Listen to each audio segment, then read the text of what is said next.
नमस्कार दोस्तों, welcome back to our channel money solution. जैसा कि आप लोग जानते हैं कि हमारे देश में जो कोविड-19 है उसकी जो सेकंड वेव है शुरू हो चुकी है। जगह जगह पर भारत सरकार द्वारा लॉकडाउन लगाए जा रहे हैं, स्टेट गवर्नमेंट द्वारा लॉकडाउन लगाए जा रहे हैं, जिससे बहुत सारी जो हमारी फाइनेंशियली जितनी भी वो चीजें हैं वो बहुत ज्यादा इफेक्टेड हो रही है। और इसी को देखते हुए बैंकों की जो हालत है वो खस्ता होती हुई जा रही है। बैंकों की हालत इसलिए खस्ता नहीं हो रही है कि उनका कामकाज नहीं चल रहा। एक्चुअली जो बैंकों के जितना भी लोन ईएमआई था या जो एनपीए है वो बढ़ता हुआ जा रहा है। बैंक अपना जो रिकवरी है वो नहीं कर पा रहे हैं लॉकडाउन की वजह से, या फिर जो अभी सेकंड वेव आई है इसी को देखते हुए एनपीए को ज्यादा न जाए, एनपीए ज्यादा न बढ़े, इसी को देखते हुए जो सभी बैंकों के चीफ हैं उन्होंने रिजर्व बैंक ऑफ इंडिया के गवर्नर शक्तिकांत दास जी के साथ मीटिंग की और एनपीए को रोकने के लिए, लोन को रिकास्ट करने के लिए भी सजेस्ट किया। आरबीआई गवर्नर शक्तिकांत दास जी के साथ जो मंडे को भी मीटिंग हुई है उसमें स्टेट बैंक ऑफ इंडिया के चीफ दिनेश खारा जी, एक्सिस बैंक के चीफ अमिताभ चौधरी जी, एचडीएफसी के शशिधर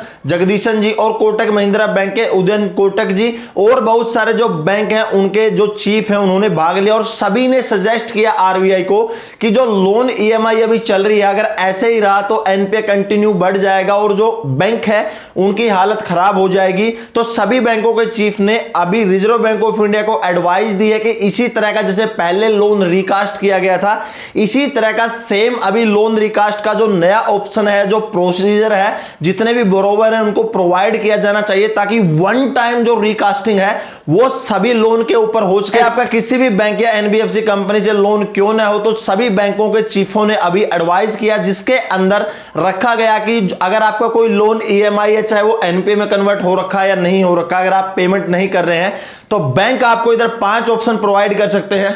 5 ही है ना?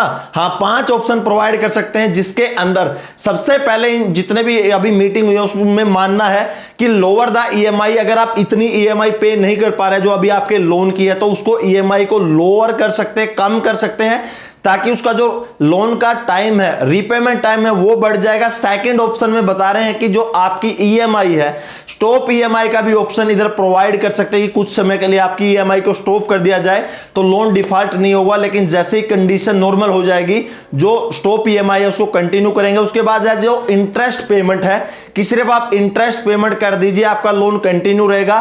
फोर्थ ऑप्शन में बताया जा रहा है कि जो स्टेप डाउन ईएमआई ऑप्शन है कि धीरे धीरे करके ईएमआई को डाउन करते हुए जाएंगे और जैसे ही नॉर्मल कंडीशन आती है तो जो ईएमआई है वो ऊपर लेके जाएंगे, उसका जो प्राइस है या जो उसकी वैल्यू है बढ़ा दी जाएगी। और जो नेक्स्ट ऑप्शन रख रहे हैं कि जो ईएमआई है स्टेप अप ईएमआई, यानी शुरू में ईएमआई को कम रखेंगे फिर धीरे धीरे उसको हर महीने बढ़ा के नॉर्मल ईएमआई के ऊपर लेके जाएंगे। तो सभी बैंकों के चीफ ने इधर लोन वन टाइम रिकास्ट की scheme reserve bank of India के सामने प्रस्ताव रखा मंडे को। तो हो सकता है कि जल्दी आरबीआई की तरफ से इसके ऊपर कोई अपडेट आ जाए, अभी तक नहीं आया है। मीटिंग में फाइनली यही रिकास्ट के ऊपर बात चल रही थी। जिस तरह से हमारे देश में लॉकडाउन को देखते हुए कहा जा सकता है कि रिकास्ट की scheme reserve bank of India जल्दी ही ला सकता है, लेकिन अभी तक इसका अनाउंसमेंट नहीं हुआ है। जैसे ही रिकास्ट के ऊपर कोई भी अनाउंसमेंट होगा वीडियो के थ्रू हम आपके सामने जरूर लेके आएंगे। आप चैनल सब्सक्राइब करके रखिएगा। लोन रिकास्ट का मतलब है कि लोन रिस्ट्रक्चरिंग जैसे कि पहले हुआ था इसी तरह की स्कीम आरबीआई लेकर आ रहा है, लेकिन यह स्कीम सभी के ऊपर एप्लीकेबल होगी और मेरे हिसाब से ये उसकी तरह मोरेटोरियम की तरह करेंगे कि सभी बैंक और एनबीएफसी कंपनी को देना ही पड़ेगा। देखते हैं दोस्तों नेक्स्ट में फ्यूचर में क्या अपडेट आएगी। अगर आपको वीडियो अच्छी लगे तो प्लीज लाइक कीजिएगा, कोई कमेंट है तो कमेंट सेक्शन में धड़ाक से कमेंट कीजिएगा और इसी तरह से नॉलेजेबल टॉपिक और वीडियो पाने के लिए चैनल सब्सक्राइब कीजिए। तो दोस्तों नेक्स्ट वीडियो के लिए तब तक जय हिंद, वंदे मातरम।